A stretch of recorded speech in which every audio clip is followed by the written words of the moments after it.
Siisti patsas. Vitsi sentään. Patsas on siinä kylän keskustassa.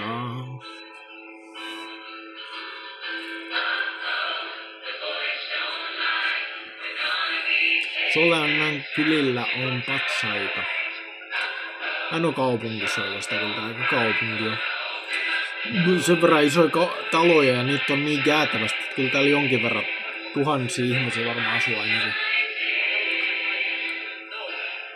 Jonkin verran tuhansia ihmisiä asuu ainakin. Kyllä tää joku pikkukaupunki tää. Soleannan pikkukaupunkivaltio tää on. Näitä välttämättä loppujen lopuksi niin vähän pikkukaupunkia, kun ajattelee kaikki Soleannan olet yhteensä. Että no, Soleannan Forestissa ei varmaan kyllä asu yhtään ketään, että se on pelkkää puistoa. No kyllä siellä varmaan puussa asuu jotain. Soleannan puissa asuu ihmisiä. Ai vitsi, Soleannan puissa asuu ihmisiä. Voi ihan vitsi. Oh man. Jos meinaa kuolla naurua. Ajattelee, että siellä puissa asuu ihmisiä, voi vitsi. Puuihmisiä. Puuelfejä. Puumenninkäisiä. Puuelfejä, puumenninkäisiä. Soleannan puumenninkäisiä ihmiset. Voi vitsi. Voihan Soleannan. Voi veitsi. Voi veitsi, että Soleannan puissakin asuu menninkäisiä sitten. Ja tonttuja varmaan kanssa. Tonttuja ja menninkäisiä. Asuu Soleannan puissa. Build the castle, build the castle. Vaikka en kyllä usko menninkäisiin ja tonttuihin, sori vaan. Mä oon nähnyt niin uskomattomia asioita, että kukaan ei tajua ja sen takia mä en usko toisiin asioihin, mä uskon niihin toisiin asioihin. Mä en usko siihen asioihin, mä uskon toisiin asioihin. Jumala, Jaave on näyttänyt mulle sellaisia ihmeitä, että mä en usko tiettyihin asioihin enää yhtään. Mä uskon vaan siihen, miten Jaave näyttää.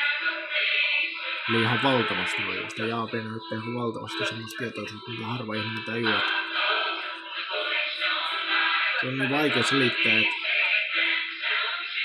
tietoismielessä tonttuja menninkäisiä on olemassa, mutta tietoismielessä niitä ei ole missään nimessä olemassa missään. Ne on pelkkää ihmisten harhaluuloa.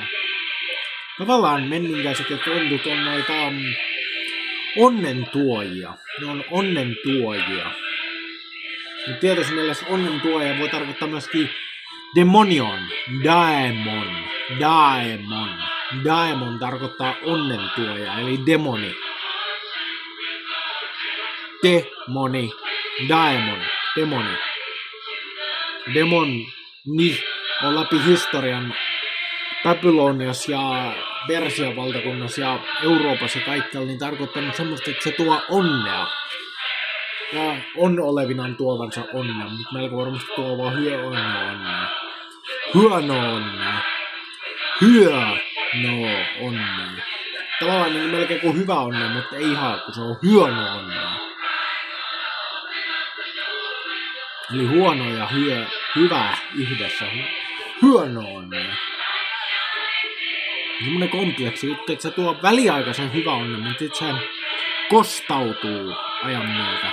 Se kostautuu. Se tuhoaa elämän, se pikkuinen hyvä onnea. Ja että sä saat jonkun 1 000 000 euroa vähäksi aikaa, niin sä oot myynyt sielun loppujaksessa. Vaikka ei tietenkään ei kukaan ihminen voi myydä sieluun, koska ihmiset eivät omista sieluja. Vaan Jumala omistaa ihmisten sielut. Mutta siis sillä se on semmoinen kompleksi juttu, että tavallaan ihminen voi myydä sielunsa, mutta tietysti myös ihminen ei oikeasti pysty myymään sieluaan. Koska ihminen ei omista sieluaan. Vaan Jumala omistaa ihmisten sielut. Vaan Jaave omistaa ihmisten sielut. Vaan Herra Sabaoth oikeasti omistaa ihmisten sielut, eikä mikään Hollywood tai mikä ihminen. Mikä ihminen tai Hollywood ei omista ihmisten sieluja. Se just, että jos ihminen kuvittelee, että se myy sielunsa ja saa 1 000 000 euroa ja itse saa tehdä ihan mitä vaan kaikki syntoja on, niin se on se, missä ihminen myy sielunsa. Että se kuvittelee, että se voi tehdä ihan mitä vaan syntejä koko loppuikänsä sen jälkeen, kun sillä ei ole enää sielua mukamassa. Kyllä ihmisellä aina on sielu, vaikka se mitään ihmeen papereja kirjoittaisi, niin kyllä se sielu pysyy vaan ihmisen sisällä. Ja sitten se menee helvettiin, kun ihminen kuolee. Niin se sielu joko pysyy tai sitten se menee helvettiin, kun ihminen kuolee. Tai siis sit... Tai se on semmonen hirveä kompleksi asia, sitä on niin vaikea selittää tässä yhtäkkisestään.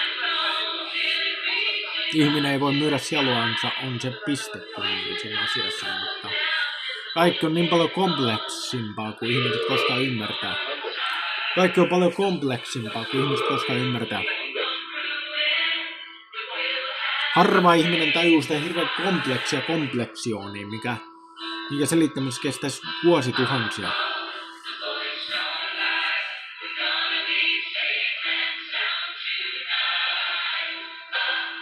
Tietenkin monet varmaan tajuaa semmoinen Raamattu selittää sitä asiasta, että kukaan ihminen ei oikeasti omista sieluaan, vaan se on Jumala, kun omistaa kaikkien ihmisten sielut. Ja saatanakaan ei voi ostaa niitä oikeastaan ihmiseltä. Semmoinen, että ihminen päättää, että mä myyn sieluni.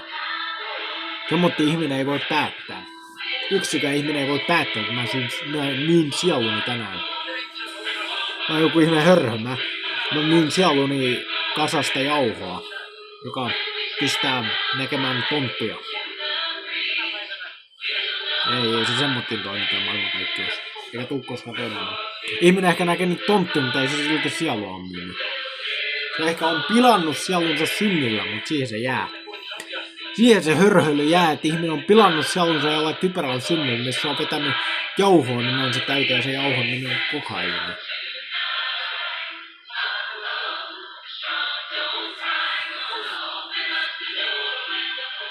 Se itse asia, että ihminen yrittää myydä sielunsa, on täys hörhöilyä. Se on turha eikä se toteudu. Se on se asia ydin, sen takia se on hörhöilyä, kun se on turha eikä se toteudu. Se on vähän niin kuin Hitler. Hitlerkin oli semmoinen, että se kuvitteli kaiken maailman kuvitelmia salaliittoteorioita, jotka ei pidä paikkansa. Hitler kuvitteli varmaan tuhansia kaiken maailman tommosia taikauskoja ja noituuksia ja mitä kaikkea Hitler kuvitteli. Ja lähetti Himmlerinkin jonnekin vitsiin. Tämä ei se ole mikä vitsin, vaan se on toi Tiibettiin. Hitler lähetti Himmlerinkin Tiibettiin opiskelemaan, että miten hän löytäisi ne superihmiset tai maan päivä. Ja myöskin tulenpalvontaa. Hitler palvoi tulta. Ja nyt se varmaan sit halaa tulta helvetissä koko iäisyyden. En tietää. En mä voi ihmisistä tietää. Mä en oo Hitler, niin mä en tiedä Hitleristä yhtään mitään. Miten hänen sielulleen kävi. Mutta ehkä mun suurin usko on, että hän on kyllä helvetissä ja halailee siellä tulta. Sitä mitä hän yritti palvoa elämänsä aikana. Kuoli pakana, niin varmaan päätös pakanan kohtaloon suhteen. Ja siis pakanan kohtalonkin sai varmaan sitten tuon puoleisessa, en tiedä. Ei sitä voi koskaan tietää, että kuka ihminen pelastuu ja kuka ei pelastu. Ei tiedä, vaikka Stalinkin muutti mielensä ihan viime sekunnilla, mutta oli se aika kauhea elämän kyllä oli elänyt ja se oli kyllä aika suosittu. Et yleensä jos ihminen on hirveän suosittu, niin se päätyi kyllä helvettiin. Hitler oli hirveän suosittu, Stalin oli hirveän suosittu. Yleensä suositut ihmiset päätyy helvettiin loppujen lopuksi, koska niitä on tosi... Se on semmonen hirveän kompleksi asia. Jos ihminen on suosittu, niin se on niinku harhaanjohtaja tietysti määrin. Yleensä ainakin. Harvemmin ihminen on niinku hyvä saarnaaja ja sitten on hirveän suosittu samaan aikaisesti. Et kyllä se yleensä ihmisen täytyy jollain tavalla olla hirveä harhaanjohtaja. Kaikki kansat ajattelee, että toi on hyvä tyyppi. Se kannattaa meidän syntistä elämäntapaa.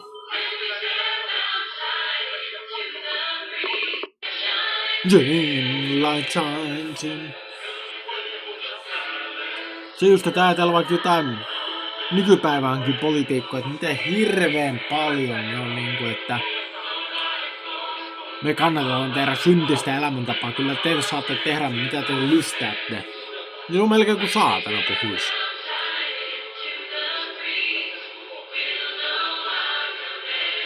Ja kannattaa jotain, jos vaikka mitä elämäntapoja, jotka ovat hirveän syntisiä, joita ei nyt heti voi silleen sanoa suoraan tässä, mutta kyllä varmaan kaikki tajuavat, mitä tarkoitan. Raamatun vastaista syntistä elämäntapaa kannattavat poliitikot niin ovat hirveän suosittuja nykyään.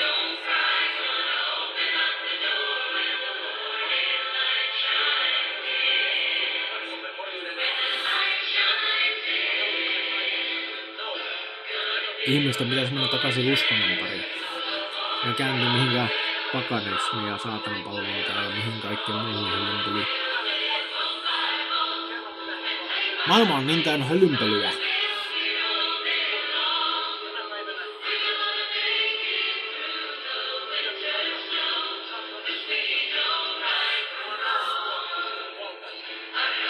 Who's still up standing when the world is all but gone?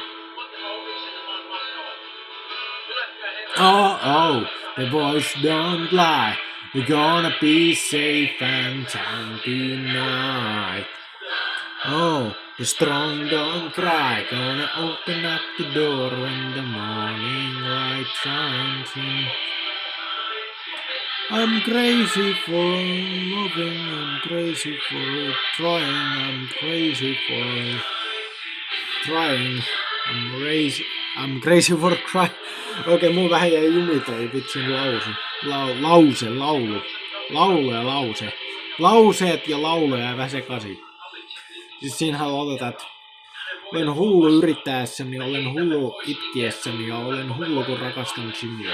Semmoittehan se laulussa oikeasti lauletaan. Ja jotenkin semmoittia ainakin. Mulla meni vähän se sekaisin. Trying ja sitten vasta crying ja sitten loving you ja loving you taisi olla vielä vähän ennenkin siinä. Mun täytyy keskittyä, jos mä aion laulaa, että iskelmää ja country-musiikkia, niin kyllä mun täytyy keskittyä vähän paremmin, jos mä aion laulaa iskelmää ja country-musiikkia. Country ja iskelmää. Johnny Cash ja Pate Mustajärvi. Ne on kyllä hyviä artisteja. Pate Mustajärvi ja Johnny Cash on kyllä hyviä artisteja. Kyllä on monia muitakin tuhansia artisteja, jotka on kyllä valtavan hyviä. Monia muitakin tuhansia artisteja, jotka on hyviä. Maria Rantasilla on hyvä se Vain rakkaus. Mitäs muita tuhansia artisteja? Kyllä niitä on muita tuhansia artisteja ihan valtavan hyviä. Ainakin mielessä pyörii jatkuvasti muita tuhansia artisteja, jotka on ihan valtavan hyviä. Et ei siinä mitään. Mietin vaan valtavan hyviä artisteja.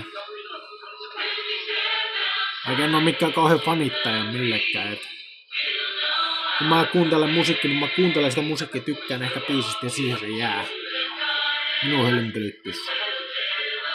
En mä rupea mitään ketään fanittamaan yhtään. Mä en vanita ketään. En edes itteeni.